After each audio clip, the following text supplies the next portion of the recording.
왜 자꾸 길에서 아는 척이에요? 아니, 시모가 며느리한테 아는 척도 하면 안 되니? 옷 입고 다니는 꼬라지 좀 보세요. 어디 부끄러워서 아는 척 하기도 싫다고요. 직업도 변변찮으면서 어디 아는 척이에요. 뭐라고? 직업엔 귀천이 없는 법이야. 한평생 뼈 빠지게 고생해서 우리 아들을 키웠어.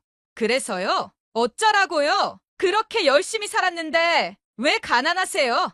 가난하다는 이유로 며느리에게 개무시를 당한 이명숙 씨였습니다. 그리고 이명숙 씨가 그런 수모를 당하는데도 아들은 끝까지 못 본 척을 하고 있었습니다. 그런 아들과 며느리를 가만히 두고만 볼 수는 없겠죠. 이명숙 씨가 과연 어떤 기막힌 방법으로 복수에 성공했는지 지금부터 한번 들어보실래요? 그리고 사연 시작 전 먼저 눌러주시는 구독과 좋아요, 저에게 정말 큰 힘이 됩니다. 지금 바로 좋아요 한 번씩 눌러주세요. 그럼 바로 사연 시작하겠습니다. 여러분, 안녕하세요. 제 이름은 이명숙입니다. 올해도 명절이 돌아왔습니다. 그러나 저희 집에는 명절의 흔적이 전혀 없습니다. 부엌에서 김이 모락모락 피어오르던 냄비도, 정성스레 차려진 음식도, 자식들과 손주들이 둘러앉아 웃으며 떠들던 소란스러운 분위기도 없습니다. 그 모든 것들은 이미 사라지고 한 끼를 때우듯 대충 지어진 밥상만 제 앞에 외롭게 놓여 있습니다.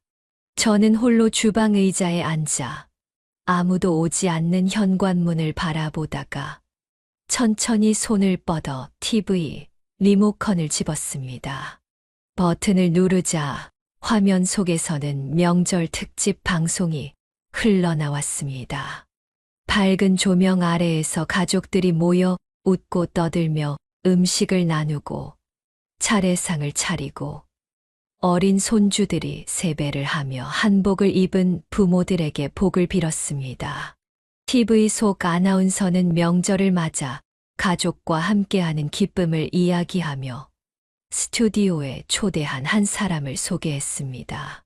다음은 20개가 넘는 헬스장을 운영하고 있는 김동수 대표님을 만나보겠습니다. 그 순간 TV 화면 속에 익숙한 얼굴이 나타났습니다. 저는 손에 들고 있던 리모컨을 놓칠 뻔했습니다.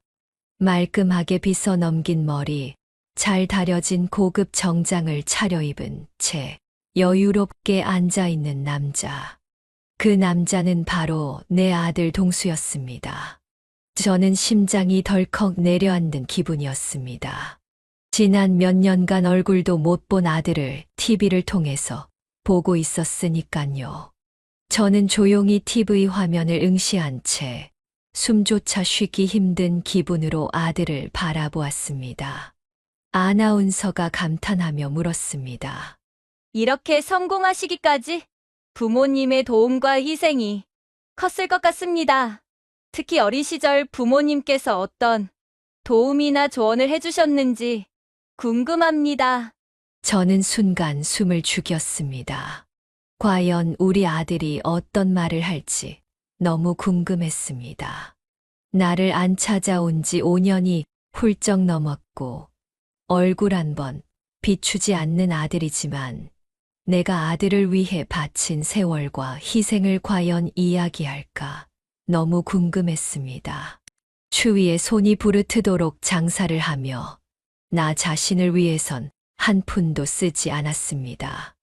대신 아들의 학비를 대고 새 옷을 사주고 아들만큼은 배부르게 먹이기 위해 애썼던 그 지난 날들입니다.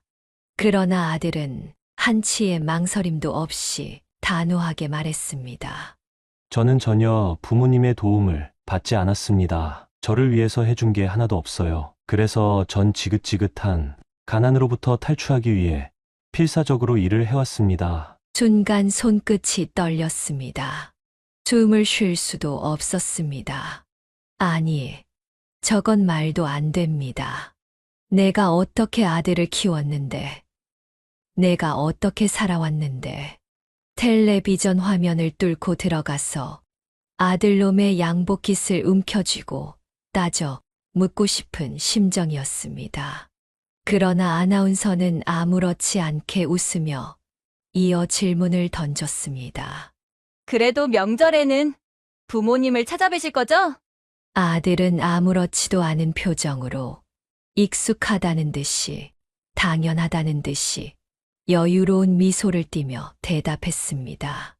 당연하죠. 저는 한 해도 빼먹은 적 없이 명절마다 부모님을 찾아뵙고 있습니다. 주위에서도 저보고 효자라고 다들 칭찬을 해주시더라고요. 나는 그 말을 듣는 순간 머릿속이 하얘졌습니다.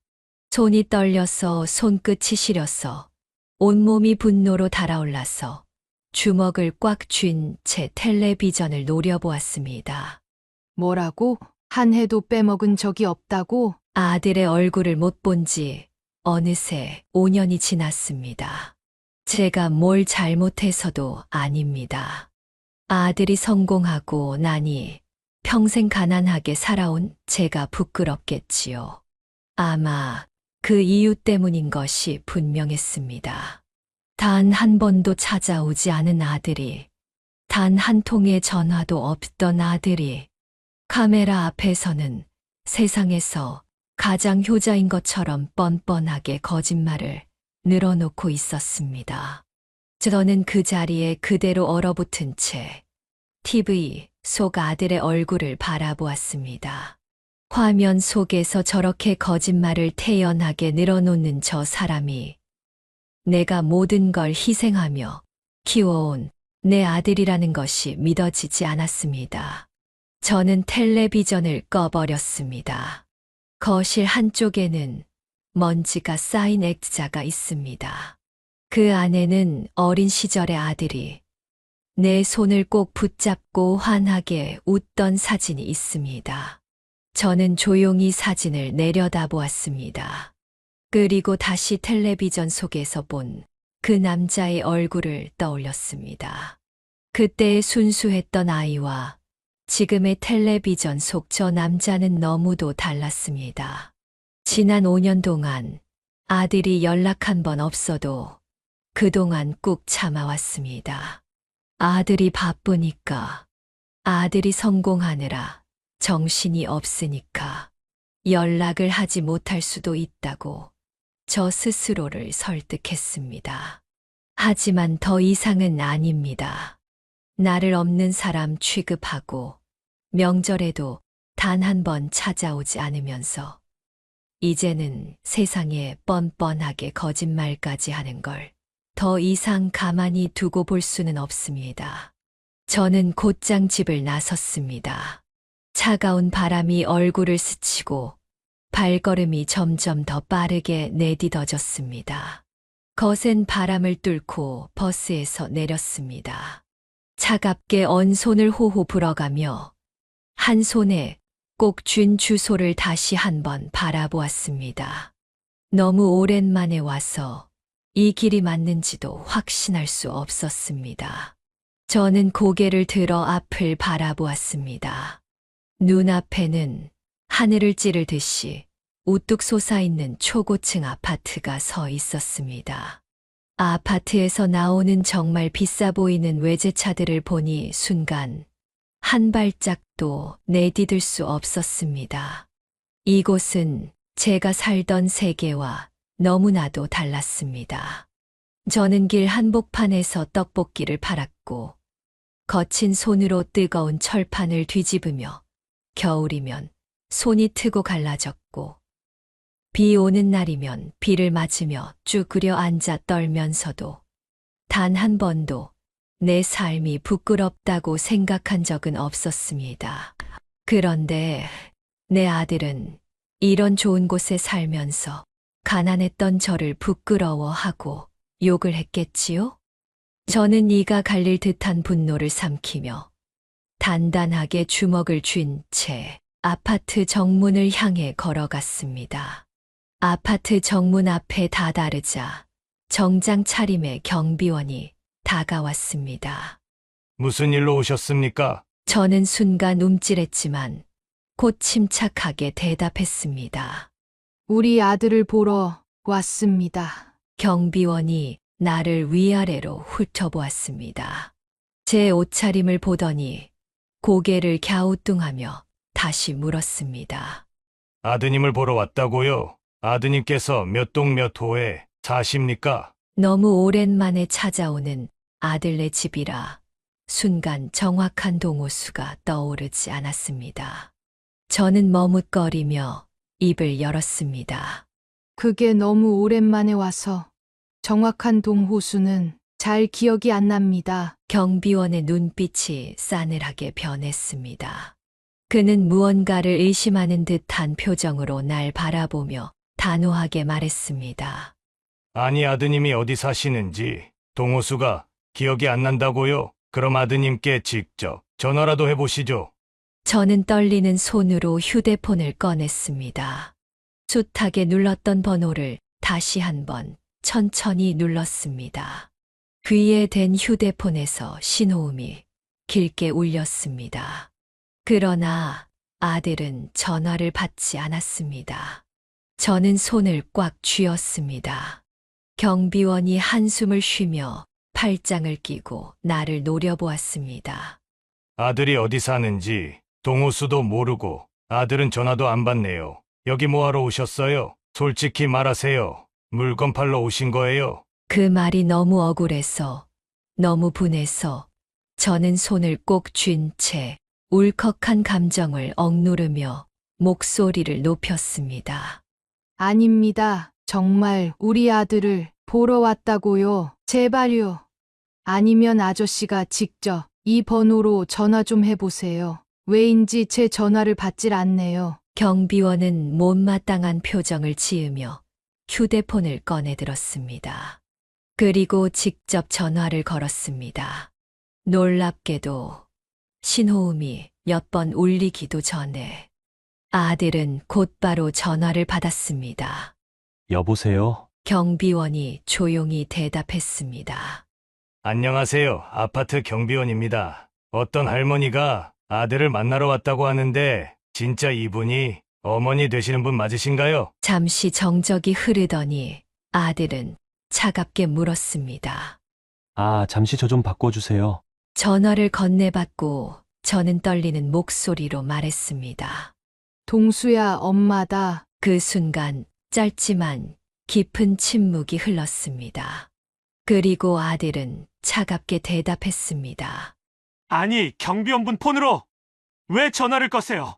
왜 사람을 부끄럽게 만드세요? 저는 주먹을 꽉 쥐었습니다. 내가 전화를 안 받으니까 그렇지. 엄마가 너한테 꼭 해야 할 말이 있어서 널 보러 직접 찾아왔어. 도대체 무슨 말이요? 할 말 있으면 문자로 남겨놓으세요. 저 지금 바쁘다고요. 저는 참을 수 없을 만큼 비참한 기분이 들었습니다. 명절날 집에 있으면서 뭐가 그리 바쁘다는 거야? 내가 올 때까지 엄마는 이 앞에서 기다릴 테니 그리 알아라. 아들은 한숨을 쉬며 말했습니다. 아, 진짜 왜 이리 사람을 귀찮게 만드세요? 우리 집에 와서 뭐 하려고요? 너한테 할 말이 있다고. 5분이면 돼. 5분! 그렇게 나는 경비원의 안내를 받아 아들이 사는 동 입구까지 들어갔습니다. 엘리베이터에 올라타니 심장이 쿵쾅거리기 시작습니다. 그래서 저는 마음속으로 여러 번 다짐했습니다. 이제 곧 아들을 만나면 절대 눈물을 보이지 말고 흔들리지 말고 당당하게 따지고야 말겠어. 엘리베이터 문이 열렸습니다. 저는 천천히 발걸음을 내디뎠습니다. 그동안 기억에서 흐릿해진 아들의 집 앞에 도착하자 갑자기 심장이 미친 듯이 뛰기 시작했습니다. 아들 집 앞에서 저는 심호흡을 한 번 하고 벨을 눌렀습니다. 잠시 후 인터폰에서 며느리의 목소리가 흘러나왔습니다. 아니, 어머님. 미리 연락도 안 하고 오시면 어떡해요? 며느리의 목소리에는 반가움은 커녕 냉랭한 짜증만이 묻어 있었습니다. 저는 서러움을 억누르며 말했습니다. 아들한테 할 말이 있어서 왔어. 5분이면 된단다. 어서 문 좀 열어보렴. 저는 미리 연락 없이 오는 사람한텐 절대 문 열어주지 않아요. 그게 심지어 어머님이라고 해도 마찬가지예요. 여기까지 찾아온 엄마를 문전박대라도 하겠다는 거니? 잠시면 된다고. 잠시면 5분이면 돼. 내가 여기까지 와서 우리 아들 얼굴도 못 보는 게 말이 돼? 그러나 인터폰 너머에서는 아무런 대답이 들리지 않았습니다. 그 순간 분노가 치밀어 올랐고 저는 미친 듯이 벨을 눌렀습니다. 아, 벨 좀 그만 누르세요. 진짜 짜증나게. 이러시면 경찰 부를 거예요. 그 말을 듣는 순간 참아왔던 감정이 폭발했습니다. 뭐라고? 경찰을 부르겠다고? 엄마가 아들을 보러 찾아왔는데 경찰을 부르겠다는 거야? 눈앞이 아득해졌습니다. 벨을 다시 누르려다가 결국 손을 내렸습니다. 내가 뭘 잘못했길래 이렇게까지 서럽고 비참해야 하나 싶었습니다. 눈가가 뜨거워졌습니다. 눈물이 차오르는 걸 억지로 막아보려 했지만 도저히 참을 수 없었습니다. 이렇게 나를 문전박대하는데 더 이상 이곳에 서 있을 이유가 없다고 생각했습니다. 밖으로 나오니 차가운 눈이 내리고 있었습니다. 생각보다 눈발이 강하게 내리길래 눈이 그칠 때까지 잠시 쉬었다 집에 돌아가기로 했습니다. 아파트 주차장 입구 앞 정자에 잠시 앉아 멍하니 하늘을 바라봤습니다. 하얀 눈송이들이 빙글빙글 돌면서 떨어지는 모습을 보며 잠시 생각에 잠겼습니다. 어릴 적 아들을 키우던 기억이 떠올랐어요. 남편이 세상을 떠난 후 저는 오로지 아들을 위해 살았습니다. 비가 오는 날에는 장사가 안 되어 끼니를 굶을 때도 있었습니다. 하지만 우리 아들만큼은 절대 굶기지 않았습니다. 돈이 없어 헌 옷을 입어도 아들 옷만큼은 새 것으로 사주려 했습니다. 그 모든 것이 아들을 위한 일이었습니다. 그런데 그런 아들이 이제는 나를 부끄러워하고 나랑 연을 끊으려 하고 있으니 눈물이 흐르는 것을 막을 수 없었습니다. 시간이 얼마나 흘렀을까? 손끝이 아려오고 발이 시려왔습니다. 눈은 그칠 줄을 몰랐습니다. 바람은 점점 더 거세졌습니다. 저는 결국 몸을 녹이기 위해 주차장 안으로 내려갔습니다. 차가운 주차장 바닥에 등을 기대고 앉아 얼어붙은 손을 비비며 가만히 눈을 감았습니다. 오늘 하루 이곳까지 오는 길, 아들의 집 앞에서 문전박대를 당하며 느꼈던 비참함, 그리고 며느리의 차가운 말투와 경멸 어린 시선까지 모든 것이 파도처럼 몰려와 나를 집어삼켰고 아무리 애써 참아보려 해도 서러움이 목구멍까지 차올라 도저히 숨을 쉴 수 없을 것만 같았습니다. 바로 그때 주차장 저편에서 익숙한 목소리가 들려왔습니다. 장인어른, 장모님, 조심히 가세요. 저는 순간적으로 몸을 굳힌 채 본능적으로 주차장 기둥 뒤로 몸을 숨겼습니다. 제 귀가 잘못된 것이 아니었습니다. 그 목소리는 분명 제 아들의 목소리가 분명했습니다. 저는 천천히 고개를 돌려 주차장 입구 쪽을 바라보았습니다. 그곳에는 한껏 공손한 표정을 짓고 사돈의 손을 꼭 붙잡고 웃고 있는 제 아들의 모습이 있었습니다. 그리고 그 옆에는 늘 당당한 모습으로 날 깔보던 며느리가 마치 세상에서 가장 효심 깊은 딸이 된 듯 정중하게 허리를 숙이며 인사를 건네고 있었습니다. 저는 그들의 모습을 바라보며 손끝이 점점 더 차가워지는 것을 느꼈습니다. 차돈들의 손에는 값비싸 보이는 고급 한우 선물 세트가 들려 있었습니다. 온몸이 얼어붙는 기분이 들었습니다. 심장이 무너져 내리는 느낌이 들었습니다. 나한텐 사람 취급도 하지 않더니 사돈들한텐 세상 효자 효녀인 척하는 아들과 며느리를 보니 피가 거꾸로 솟는 것만 같았습니다. 제 인내심의 한계가 오고 말았습니다. 너희가 그러고도 인간이야! 이런 짐승만도 못한 놈들! 아들과 며느리는 깜짝 놀란 듯 동시에 고개를 돌려 저를 바라보았습니다. 저는 한 걸음 앞으로 나아갔습니다. 차디찬 시멘트 바닥 위를 한 걸음 걸어가며 마음속에 있던 말들은 한마디씩 분명하게 내뱉었습니다.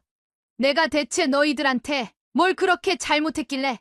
어떻게 나한테 이럴 수 있어? 사돈들만 부모고 난 부모도 아니야? 이런 금수만도 못한 놈들! 아들은 당황한 듯 어색한 미소를 지으며 한 걸음 뒷걸음질 쳤습니다. 아니, 그러니까 미리 연락을 하고 왔어야죠.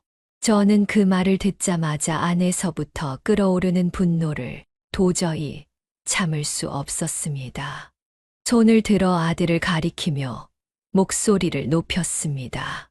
내가 언제 내 연락을 받기나 했어! 연락을 받아야 미리 찾아온다고 말을 하지! 그때 옆에 서 있던 며느리가 짜증 섞인 한숨을 내쉬더니 눈을 치켜뜨며 싸늘한 목소리로 말했습니다. 교양 없게 어디서 소리를 지르세요? 저는 순간 내 귀를 의심했습니다. 뭐라고? 너 지금 엄마한테 소리 지른 거야? 그 순간 며느리가 트렁크에서 뭔가를 집어들었습니다. 그리고는 제 앞에 툭 하고 던지더군요. 그것은 다름 아닌 참치캔 세트였습니다. 이거면 됐어요? 왜 우리 부모님한테는 선물 주면서 어머님한테는 선물을 안 주냐는 거 맞죠? 자, 여기 있어요. 얼른 받고 얼른 돌아가세요. 저는 며느리의 어처구니 없는 말에 멍하니 며느리를 바라보고 있을 수밖에 없었습니다. 그러다 가까스로 정신을 차리고 이를 악물며 한 걸음 앞으로 다가섰습니다. 지금 내가 참치캔 사 먹을 돈이 없어서 이러는 줄 알아! 누굴 거지로 보는 것도 아니고 그럼 왜 이러시는 건데요? 내가 도대체 뭘 잘못했다고. 나를 부모 취급도 안 하냐는 말이야. 그까짓 선물 안 받아도 상관없어. 그런데 도대체 내가 절 잘못했다고. 사돈들은 저렇게 잘 모시면서 나를 짐짝 취급하는지 이유라도 알아야 할 거 아니야. 그 순간 며느리는 팔짱을 끼고 저를 내려다보며 비웃는 듯한 표정을 지었습니다. 우리 부모님이랑 어머님이랑 같나요? 길에서 노점상이나 운영하셨으면 그냥 조용히 계세요. 저희 부모님은 이런 대접 받을 만한 분들이죠. 제발 길에서 노점상이나 하셨으면 가만히 좀 있으세요. 어디 부끄러워서 아는 척 하기도 싫다고요. 순간 온몸이 얼어붙었습니다. 뭐라고? 직업엔 귀천이 없는 법이야. 나도 한평생 최선을 다해 일했고 뼈 빠지게 고생해서 우리 아들을 키웠다고. 그러나 며느리는 여전히 비웃으며 말했습니다. 그래서요? 어쩌라고요? 그렇게 열심히 살았는데 왜 가난하세요? 제 아들은 그 모든 말을 듣고도 아무 말도 하지 않은 채 끝까지 모른 척을 하고 있었습니다. 엄마가 이런 대접을 당하는데도 가만히 보고만 있을 거야? 그러나 아들은 끝까지 고개를 돌리지 않았습니다. 서러움과 비참함에 눈물이 쏟아졌습니다. 오늘 내가 여기까지 왜 찾아왔냐고? 오늘 TV를 틀었더니 내가 나오더구나. 그런데 뭐? 가난한 집에서 태어난 게 원망스러웠다고? 부모가 해준 게 하나도 없다고? 아들은 여전히 침묵했습니다. 그리고 한 해도 빠짐없이 명절마다 부모님 뵈러 갔다고? 어떻게 그렇게 뻔뻔하게 거짓말을 할 수가 있어? 그때 아들이 차갑게 중얼거리기 시작했습니다. 그럼 뭐라고 해요? 가난하게 살아온 엄마가 부끄러워서 찾아가기도 싫다고 사실대로 말하라는 거예요. 전국에 방송되는데 사실대로 말할 순 없잖아요. 나는 아들의 말을 듣고 차가운 바닥에 주저앉고 말았습니다. 마음속에 가지고 있던 작은 희망마저 모두 사라지는 것만 같았어요. 더 이상 어떤 기대도 할 수 없다는 걸 분명히 깨닫고 있었고, 더는 좋게 말할 필요가 없다는 것도 깨달았습니다. 그걸 지금 말이라고 해. 엄마가 더는 가만히 있지 않을 거야. 두고 봐. 내가 어떻게 하는지. 저는 복수를 결심하며 차가운 주차장 바닥에 주저앉은 채 두 손을 꼭 쥐고 숨을 들이마셨습니다. 아들은 여전히 날 외면한 채로, 며느리는 여전히 비웃는 얼굴로 한치의 죄책감도 없이 제 앞에 서 있었습니다. 저는 그들을 바라보며 눈앞에 펼쳐진 이 광경이 꿈이길 간절히 바라고 있었습니다. 하지만 이건 꿈이 아니었습니다. 이것은 생생한 현실이었고, 이제는 피하지 않고 그 현실을 똑바로 마주해야 했습니다. 저는 천천히 자리에서 일어났습니다. 눈물이 볼을 타고 떨어졌지만 더 이상 울고만 있을 수는 없었습니다. 집으로 돌아온 저는 방 한구석에 앉아 텅 빈 벽을 바라보며 속이 뒤틀리는 듯한 서러움에 몸을 떨었습니다. 눈물이 마를 새도 없이 흘러내렸지만 아무리 울어도 이 분노와 억울함이 가라앉지 않았습니다. 몇 년을 참고 견디며 기다렸지만 결국 제게 돌아온 것은 차가운 외면과 모욕뿐이었습니다.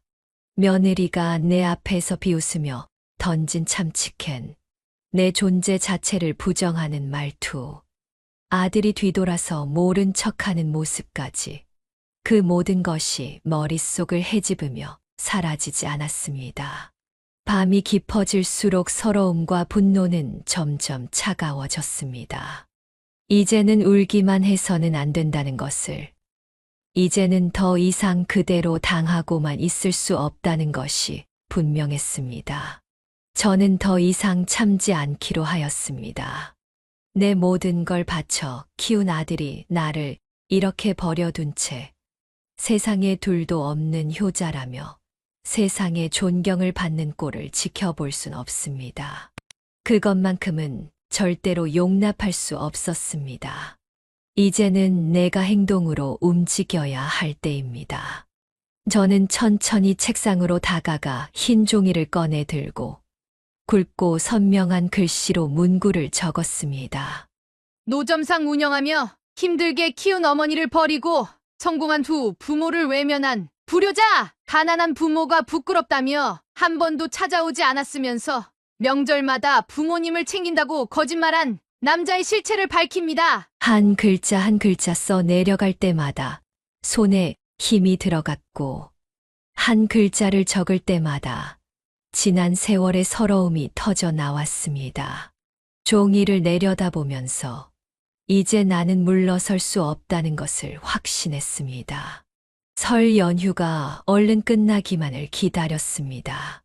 그리고 1월 31일 금요일 새벽이 밝아오기만을 기다렸습니다. 그날 아침 어둠이 아직 완전히 가시지 않은 새벽 공기를 가르며 저는 두꺼운 외투를 걸치고 문 밖을 나섰습니다. 아들의 회사 본사 앞에 도착한 것은 아침 6시, 아직 하늘이 어둑한 시간이었습니다. 출근길에 직장인들이 하나둘 모습을 드러내기 시작했고, 빌딩 앞은 점점 더 바빠졌으며, 저는 본사 입구 한가운데에 섰습니다. 그리고 아무런 망설임 없이 피켓을 높이 들었습니다.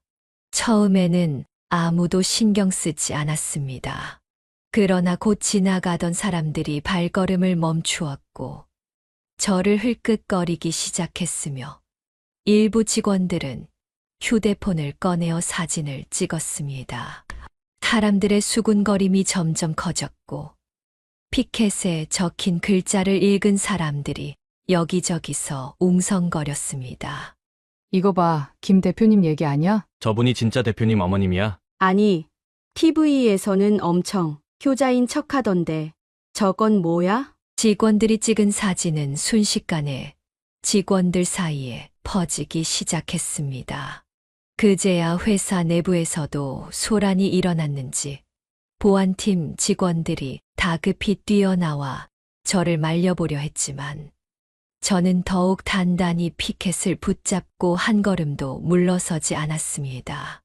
이 회사 대표가 어떤 불효자인지 세상에 밝히겠습니다. 나의 외침이 공기 속으로 울려 퍼지자 지나가던 사람들도 하나둘씩 발걸음을 멈추고 저를 바라보았습니다. 직원들은 서로를 쳐다보며 어쩔 줄 몰라 하더군요. 그러던 그때 건물 입구에서 익숙한 사람이 걸어 나왔습니다. 제 아들이었습니다. 엄마 대체 이게 뭐 하는 짓이에요? 저는 피켓을 단단히 쥔 제 아들을 똑바로 바라보았습니다. 너야말로 내가 엄마한테 어떤 짓을 했는지 알긴 하니? 그 순간 아들은 얼굴을 찌푸리며 다시 한번 주변을 둘러보았습니다. 직원들이 수군거리며 우리를 바라보고 있다는 사실을 인식하자 아들은 더욱 당황한 표정을 지으며 나지막한 목소리로 말했습니다. 돈이 필요해서 그러시는 거예요? 그 말을 듣는 순간 저는 더 이상 참을 수 없었습니다. 손에 쥔 피켓을 내려놓고 어이가 없다는 듯 헛웃음을 터뜨리며 아들을 노려보았습니다. 엄마가 진짜 돈 때문에 그러는 것 같아. 아직 정신을 못 차렸구나. 아들은 마치 큰 결심이라도 한 듯 다시 한번 주변을 살피고 나서 단호한 목소리로 말했습니다.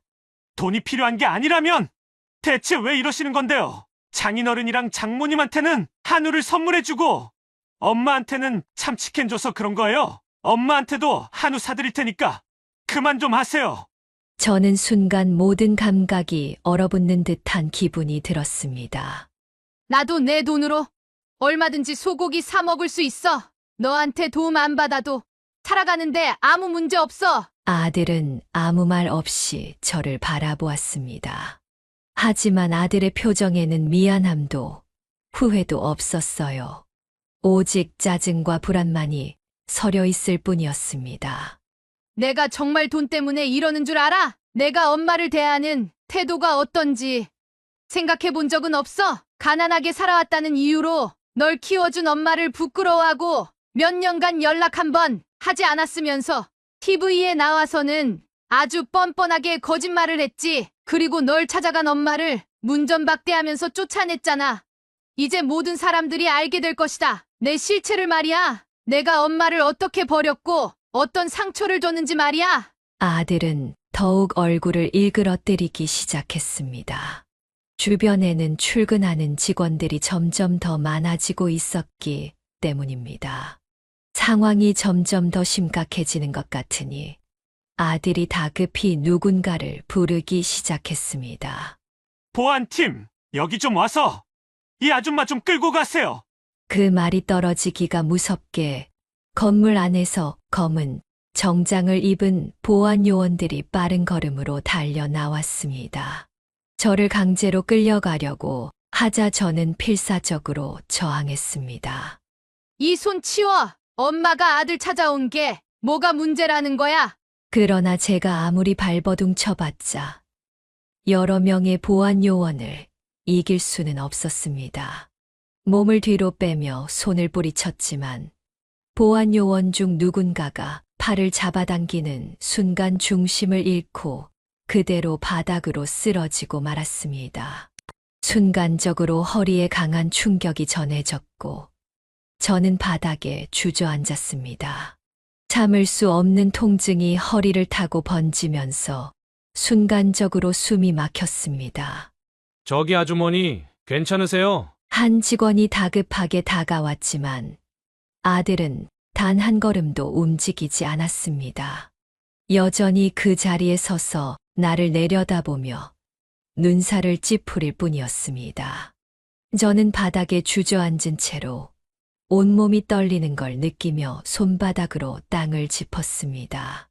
두 눈에 뜨거운 눈물이 차올랐지만 어떻게든 이를 악물고 울음을 삼켰습니다.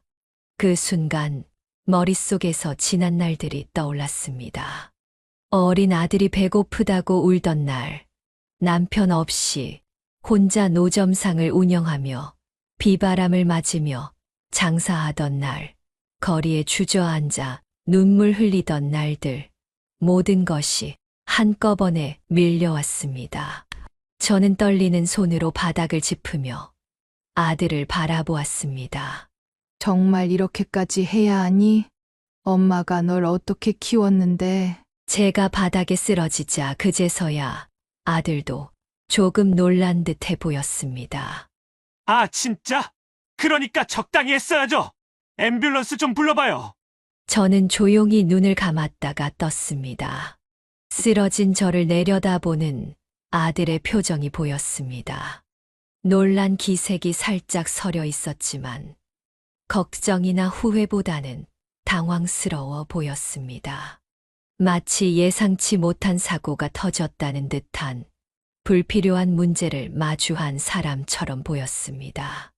곧 이어 구급차 사이렌 소리가 들렸고 저는 들것에 실려 병원으로 옮겨졌습니다. 몸을 조금만 움직여도 허리에서 찌르는 듯한 통증이 느껴졌지만 이를 악물었습니다. 하지만 그보다 더 아픈 것은 가슴 한복판에서 끊어질 듯이 밀려오는 서러움이었습니다. 아들의 싸늘한 표정이 머릿속에서 떠나지 않았습니다. 다음 날 병실 문이 조용히 열리더니 웬 낯선 여자가 절 찾아왔습니다. 김동수 대표님 어머님 되시죠? 저는 고개를 돌려 그 여자를 바라보았습니다. 그 여자는 저를 조심스럽게 바라보다가 의자에 앉으며 조용히 입을 열었습니다.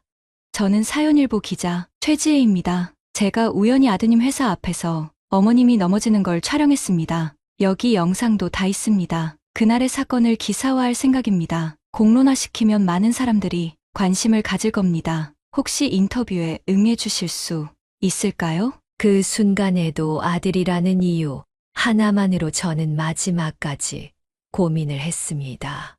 인터뷰에 응하고 그 인터뷰가 퍼지게 되면 아들이 정말 곤란해질 것 같았기 때문입니다. 제가 아들 회사에 찾아간 것도 아들이 잘못을 뉘우치길 바라는 마음에서였지. 이렇게 기사까지 내보내서 아들을 매장시키고 싶진 않았습니다.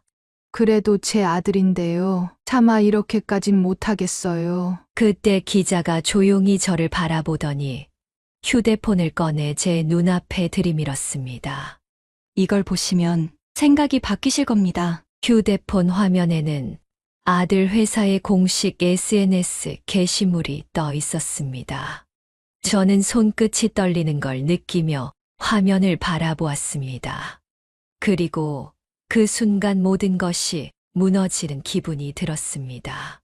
회사 앞에서 한 노인이 합의금을 받아내려는 목적으로 소란을 일으키며 다친 척 연출한 사건이 있었습니다. 해당 인물은 당사 대표와 무관한 사람이며 근거 없는 주장으로 회사의 명예를 실추시키고자 하는 행동을 벌인 것으로 확인되었습니다. 다시 한번 말씀드리지만 저희 대표님과는 전혀 무관한 사람입니다. 저는 아무 말도 하지 못하고 화면을 뚫어져라 쳐다보았습니다. 그제야 정신이 번쩍 들었습니다. 저는 침대 위에서 천천히 몸을 일으켰습니다. 온몸이 쑤시고 아팠지만 더 이상 그 고통이 중요하지 않았습니다. 나는 손을 꼭 쥐며 기자를 바라보았습니다. 얼마든지 기사 내셔도 좋아요. 당장 인터뷰하겠습니다. 기자는 제 눈빛을 확인한 뒤 천천히 핸드폰을 꺼내 들어 촬영을 하기 시작했습니다. 저는 깊이 숨을 들이마시고 담담하지만 분명한 목소리로 말하기 시작했습니다.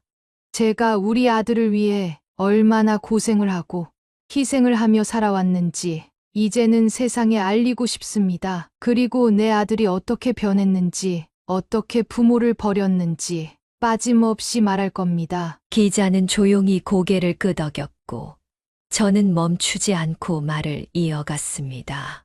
저는 노점상을 운영하며 평생을 아들을 위해 살았습니다. 새벽부터 밤늦게까지 거리에서 장사하며 비바람이 몰아쳐도 손이 얼어붙을 것 같은 추운 겨울에도 땀이 비 오듯 쏟아지는 여름에도 단 한 번도 가게를 쉬지 않았습니다. 그게 다 아들을 위해서였습니다. 저는 창밖을 바라보며 과거를 떠올렸습니다.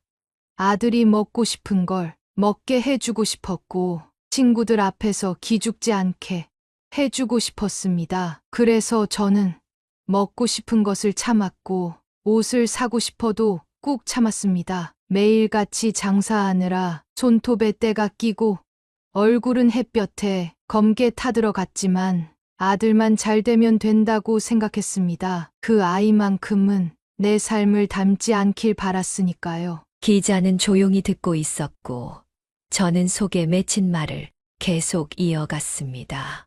그런데 아들이 성공하고 나니 완전 달라졌습니다. 전혀 다른 사람이 된 것 같았어요. 처음에는 그냥 바빠서 그런 줄 알았습니다. 명절마다 이번에는 못 간다고 말하는 것도 다음에 갈게라고 하는 것도 처음에는 이해하려고 했습니다. 그런데 그게 1년이 되고 2년이 되고 3년, 4년 그렇게 5년이 지나도록 연락 한 통 없더군요. 처음엔 너무 서운했습니다. 하지만 점점 그것이 익숙해졌고 기다리는 것도 포기하게 되었습니다. 그런데 며칠 전 TV를 보는데 내 아들이 나와서 가난했던 부모가 날 방치했지만 나는 한 해도 빠짐없이 명절마다 부모님을 찾아뵙는다 라고 했습니다. 그 말을 듣고 피가 거꾸로 솟는 것만 같았습니다. 저는 기자의 눈을 똑바로 바라보며 말했습니다. 그래서 제가 아들을 직접 찾아갔습니다. 직접 가서 따져 묻고 싶었습니다. 그런데 아들네 집에서 문전박대를 당했습니다. 배를 눌러도 문도 열어주지 않았습니다. 며느리는 문 앞에서 대놓고 짜증을 내며 연락도 없이 오시면 어떡하냐고 말했습니다. 저는 손을 떨며 말을 이어갔습니다. 그런데 그게 끝이 아니었습니다. 집으로 돌아가려는데 주차장에서 아들과 며느리가 사돈을 배웅하고 있었습니다. 한우 선물 세트를 건네며 고맙습니다. 라고 인사하는 아들의 얼굴이 그렇게 다정할 수가 없었습니다. 저는 그 모습을 보고 도저히 참을 수 없었습니다. 그래서 따져 물었습니다. 엄마한테는 연락 한 통 없으면서 사돈들한테는 이렇게 극진히 대접하느냐고 말입니다. 저는 눈을 감고 그때의 기억을 떠올렸습니다. 그랬더니 며느리가 대놓고 말하더군요. 길에서 노점상이나 운영하셨으면 조용히 계세요. 우리 부모님은 회사 대표잖아요. 이런 대접 받을 만한 분들이죠. 기자의 눈빛이 크게 흔들렸습니다. 이게 내 며느리가 한 말입니다. 내 직업이 부끄럽다는 듯이 자기 부모와 비교하며 나를 하대하더군요. 저는 그 자리에서 말했습니다. 직업에 귀천은 없다고. 나는 내 아들을 위해 뼈 빠지게 일했다고. 그런데 며느리는 뭐라고 했는지 아십니까? 저는 목이 타들어가는 기분이었습니다. 그래서요? 어쩌라고요? 그렇게 열심히 살았는데 왜 가난하세요? 라고 하더군요. 기자는 한숨을 내쉬었습니다. 저는 허공을 바라보며 씁쓸하게 웃었습니다. 그 말을 듣는데 가슴이 찢어지는 기분이었습니다. 그런데 더 충격적인 건 아들이 그걸 듣고도 가만히 있었다는 겁니다. 단 한마디도 하지 않고 끝까지 침묵하며 외면했습니다. 그때야 알았습니다. 내 아들은 더 이상 내 아들이 아니라는 걸요.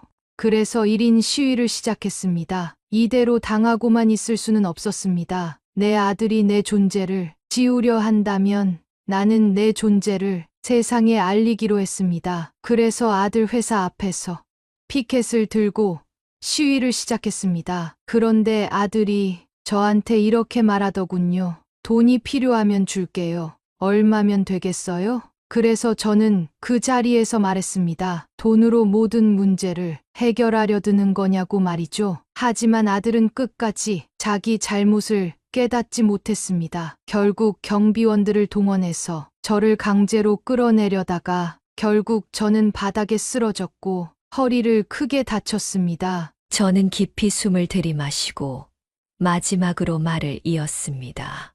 그런데도 아들은 회사 SNS를 통해 글을 올려 저한테 합의금을 받으려 쇼를 벌이는 할머니라고 했습니다. 제 인터뷰 영상과 기자가 작성한 기사가 인터넷에 퍼진 것은 순식간이었습니다. 주말 이틀 동안 정말 폭발적인 반응이 있었습니다. 노점상하며 힘들게 키운 부모를 버린 성공한 CEO. 성공하고 나니 부모 생일에도 명절에도 찾지 않던 아들. TV에서는 세상 효자인 척. 버려진 어머니의 폭로. 대한민국을 뒤흔들다. 하루아침에 모든 것이 변했습니다. 그동안 조용히 묻혀있던 내 인생이, 내 아픔이, 내 외로움이 만천하에 드러났습니다. 그러나 더 놀라운 것은 사람들의 반응이었습니다. 댓글엔 이렇게 적혀 있었어요.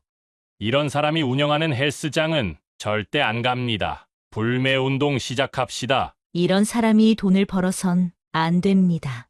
진짜 눈물 난다. 어머니, 힘내세요. 많은 사람들이 아들의 헬스장을 해지하고 환불을 요구하며 SNS에 불매 인증을 남기기 시작했습니다. 헬스장에서 항의하는 사람들도 생겼고 사태는 걷잡을 수 없이 커졌습니다. 불과 주말 이틀 만에 말이죠. 정말 인터넷이 무서운 것이라는 걸 새삼 느끼게 됐습니다. 그리고 바로 오늘 아침 드디어 아들과 며느리가 제가 입원한 병원을 찾아왔습니다. 하지만 저는 웃음기 하나 없는 차가운 시선으로 그들을 바라보았습니다. 엄마, 제발 없던 일로 해주세요. 제발 인터뷰 영상 좀 내려달라고. 기자에게 이야기 좀 해주세요. 저는 조용히 그러나 단호하게 대답했습니다. 아니, 나는 절대 그럴 생각 없어. 엄마, 도대체 왜 이렇게까지 하세요? 우리가 잘못한 거 알겠으니까 이제 좀 그만하세요. 이제야 알겠다고? 네가 경호원 시켰어. 엄마를 바닥에 패대기 치고 엄마가 입원까지 했는데 괜찮냐고 전화라도 한 통 했어? 병문안을 오길 했어? 그런데 이제 기사들이 올라오니 많이 다급한가 보구나. 아들은 말을 잇지 못했습니다. 그러나 며느리는 한숨을 내쉬더니 정말 놀라운 말을 꺼내기 시작했습니다. 어머니 그러면 얼마면 되겠어요? 필요한 만큼 드릴 테니 없던 일로 해요. 저는 순간 헛웃음을 터뜨렸습니다. 이게 결국 내내들 수준이구나. 마지막까지도 돈으로 해결하려고 하네. 그게 아니라 됐어, 난 돈 필요 없다. 내가 아무리 많은 돈을 줘도 없던 일로는 못하겠어. 그만 돌아가렴. 저는 아들과 며느리를 단호하게 돌려보냈습니다.